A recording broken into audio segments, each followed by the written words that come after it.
Hi යාළුවනේ, welcome to our YouTube channel. අද අපි ඔයාලව අරන් යන්නේ කෑගල්ලේ දේදුගල හරිය තියෙන මීදුමෙන් වැහිලා තියෙන සුන්දර ගම්මානයක් බලන්න. තලම්පිටියට.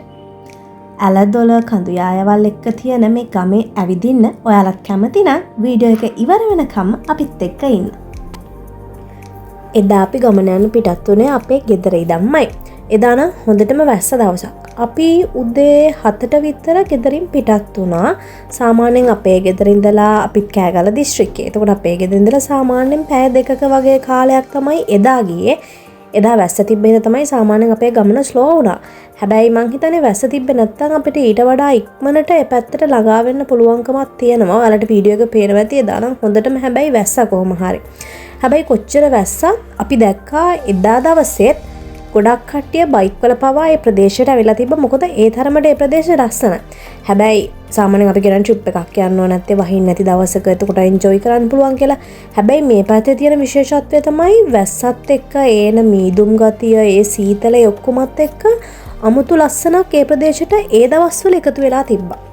මන් දන්නේ නැහැ වැස්ස තිබ්බේ නැතුව ගියොත් කොහොම තියෙයිද කියලා.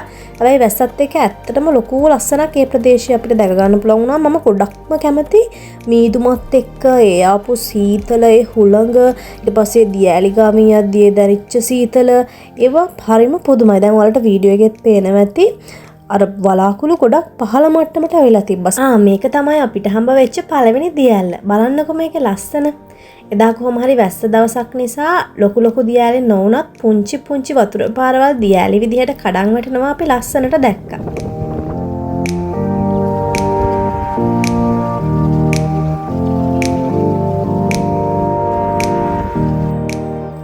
බලන්නකො මේ ගස් අතරින් පේන පුංචි දිය පාරවල්. මේ වගේ දියැලි ගොඩාක් ඒ දවස්වල මේ පැත්තේ තිබ්බා.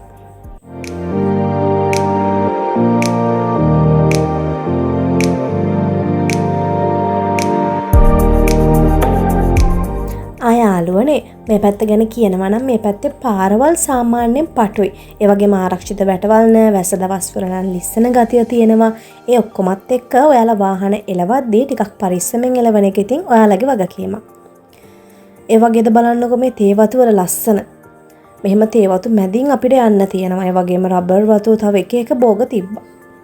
මේ තමයි අපිට හම්බ වෙච්ච දෙවෙනි ඇල්ල. මේක රුක් මල් ඇල්ල.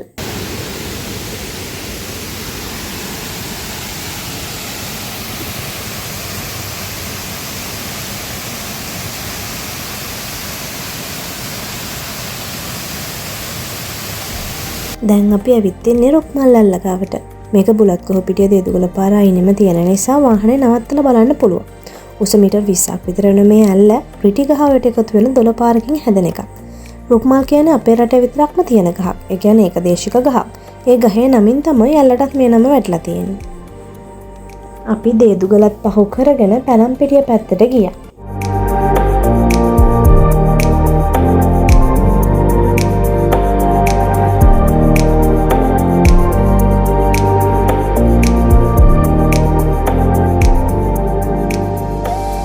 මෙහෙම රුක් මල් ඇල්ල පහුවෙලා ටිකක් දුර යද්දී පාර අයිනෙම පුංචි පවර් හවුස් එකක් තියෙනවා දිය පාරක් එක්ක.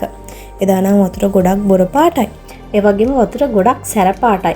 ඒ කියන්නේ වැස්සත් එක්ක උඩහ කන්ද පැත්තෙන් ගොඩක් ලොකු වතුර පාරක් ආව සහයි වතුර පාර ගොඩක් බොරයි. ඉතින් කොහොම හරි අපි වටපිට බලලා ඇවිදලා කරලා කොහොම හරි වෙලාවත් ගියා. හැබැයි අපිට පවර් හවුස් එක ඇතුළට නම් යන්න බැරි වුණා. මොකද අපිට පර්මිෂන් තිබ්බෙත් නෑ. සහ ඒකත් එක්ක ඉතින් අපි කොහොම හරි වටපිට බැලුවා.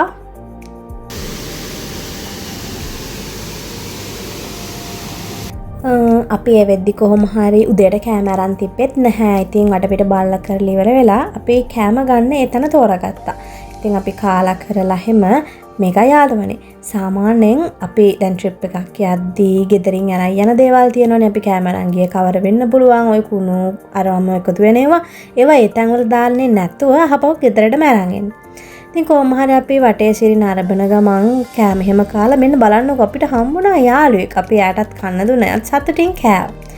අපි හපෝ ගමන යන්න පිටත් වුණා. ඒ යන අතරමඟදී ඔන්න අපිට හම්බුණ ඊළඟ ඇල්ල. මේ ඇල්ල නම් ගොඩාක් උස ඇල්ලක් නෙමෙයි. හැබැයි තට්ටු විදිහට වෙන වෙනම ගලාගෙන ආවා. කොහොම හරි මෙතන තිබ්බ ලස්සනම වීව් එක තමයි මේ ඇල පාරත් එක්ක ඒ වටපිටාවේ තිබ්බ ලස්සනේ මීදුම ඒ කඳු පන්ති වල තිබ්බ ලස්සනේ ඔක්කොම එකට එකතු වුනහම නිකන් මාරම චිත්‍රයක් වගේ. මං කියවනේ මේ පැත්තේ ප්‍රධාන භෝග වර්ග විදිහට තේ ඊට අමතරව රබර් ඊට අමතරව තිබ්බනේ. කරාඹුණටි මෙතන නම් ඒ කරාඹුණ ටික තවත් ලොකු ලස්සනක් ඒ වීව් එකට එකතු කරලා තිබ්බා. ඒ වගේම බලන්නකො මේ තැඹිලි පාට මල් වැල ඒ ඔක්කොමත් එක්ක එතන හරිය ලස්සන ෆොටෝ ටිකක් ගන්න පුළුවන් වුණා.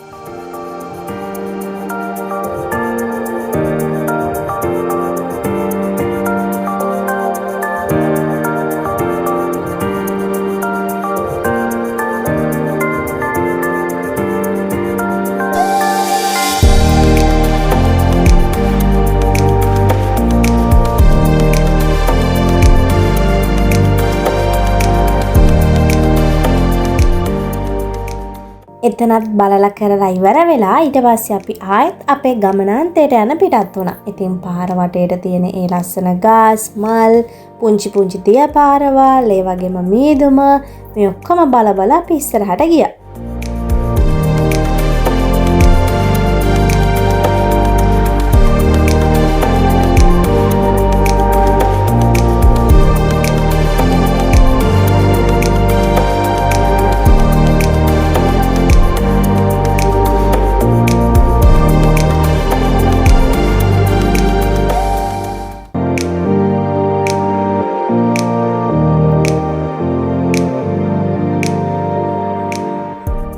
මේ බලන්නක පාර හැමතැනම මේ වගේ බෝඩ්ඩම් ගහලා තිබ්බා.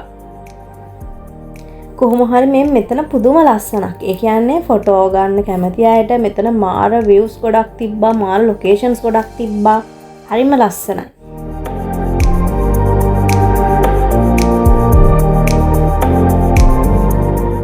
මේ පැත්තේ යද්දි මතක් කරන්න ඕනම කෙනෙක් ඉන්නවා. ඒ තමයි කූඩල්ලෝ. සාමාන්‍යයෙන් යන පාරේ නම් කූඩල්ලෝ නැහැ. හැබැයි ඔයාලා පොඩ්ඩක් පාරෙන් පිට යනවා නම් මේ තේවතු අස්සෙම ගොඩක් කූඩල්ලෝ ඉන්නවා. ඒ උන්ගෙනුත් පරිස්සම් වෙන. සමහර අය නම් කූඩල්ලන්ට බය නැත්තම ගොත් මාත් ගොඩක් බයයි.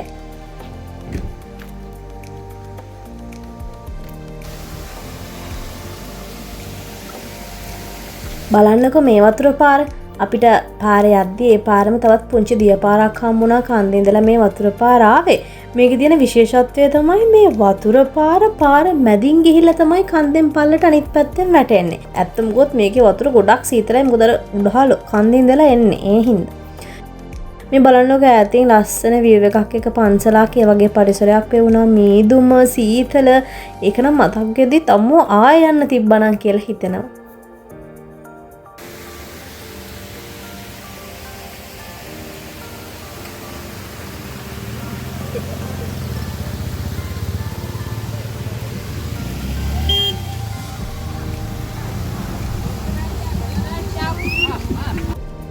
ඔන්න අපි අපේ ගමනාන්තයට ආවා.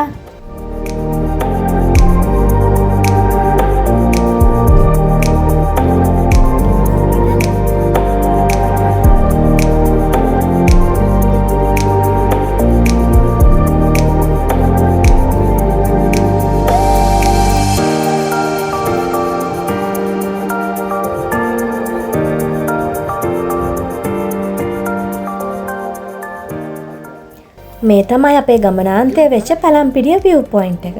අපි මෙතෙන්ට යද්දි නම් මෙතන පරිසරය ගොඩක් පැහැදිලි. පල්ලෙහා ලොකු කඳු බෑවුමක් එක්ක වටේට ලොකු කඳු පන්තියක් තිබ්බා. තනින් තන මීදුමෙන් වැහිලා තිබ්බා.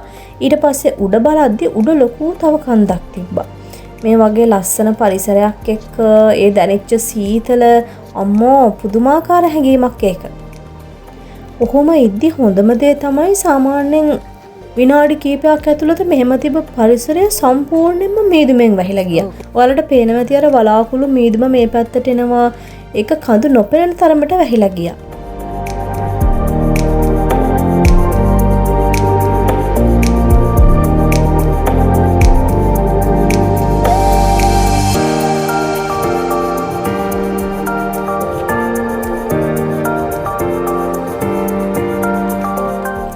ඉතින් අපි හොම බලලා කරලා අහපව් ගෙදර එන්න පිටත් වුණා.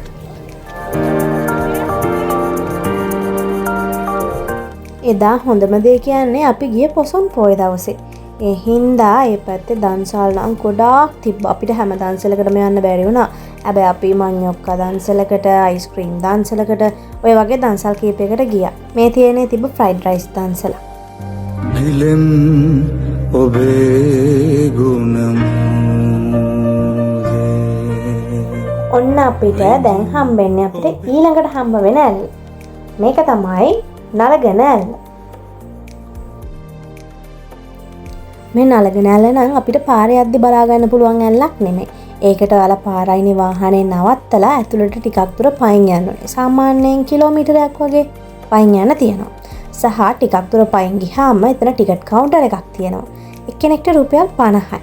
එහෙතනින් අපි මල්ලේ මායි ගියේ ටිකට් එකකුත් අරගෙන ඇතුළට ගිහිල්ලා ටිකක් දුර යද්දී වොෂ්රූම් එකක් තියෙනවා. ගොඩක් පිරිසුදුයි. ඉතින් ඒවත් පාවිච්චි කරලා අපි තව ඇතුළට ගියේ ඇල්ල බලන්න ඕනේ හින්දා. කට්ටිය නම් ඒ පාරේ යනවා. හැබැයි ප්‍රශ්නයකට තිබ්බේ මුල හරිය හොඳ වුණාට ඇල්ලේ අග හරිය නම් ඇල්ල කිට්ටුව වෙන්න නම් සාමාන්‍යයෙන් ගල් වැඩි පාරක් තමයි තිබ්බේ. ගොඩක් ප්‍රවේශමෙන් යන්න ඕනේ පාරක්. සමහර විට ගොඩක් පුංචි ළමයින්ට එහෙම නම් ඇවිදින්න අමාරු වෙයි මේ පාරේ. කොහොම හරි පරිස්සමෙන් අපි ඇල්ල ළඟට ගියා. මේ ඔයාලට දැක ගන්න පුළුවන් එනේ නලගෙන ඇල්ල. ඉතින් මෙතන ලොකු වතුර පාරක් එදාව සාමාන්‍යයෙන් මේ අර ඈත පේන අර නම කොටපු ලොකු ගලක් තියෙන්නේ. ඒ හරියටම කිට්ටු වෙන්න පුළුවන් කියලා කියනවා වැස්ස අඩු කාලට. අරමුත් අපි ගියේ වැස්ස කාලෙක නිසා එතෙන්ට ටිකක් යන්න අමාරු වුණා. ඉතින් ඊට පස්සේ අපිට හම්බ වෙච්ච ඇල්ල තමයි රිකිලි ඇල්ල. මේක බලන්න වෙනම වාහනේ නවත්තලා යන්න ඕනුනේ නැහැ. යන පාර අතරමැදමයි මේක තිබ්බේ. මේක ගොඩක් උසයි. මං හිතන්නේ අපි දැකපු උසම ඇල්ල මේක වෙන්නේ නැති.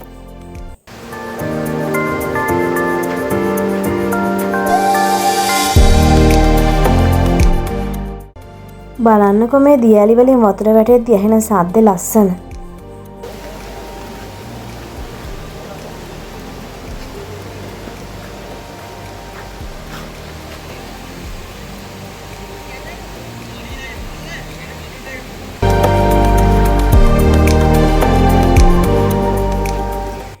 ඉතින් යාළුවනේ අපි අපේ දවසේ ගමන ඉවර කරලා ආපහු ගෙදර එන්න ආවා. ඉතින් මේ තමයි අපේ පළවෙනි vlog එකේ අවසානය.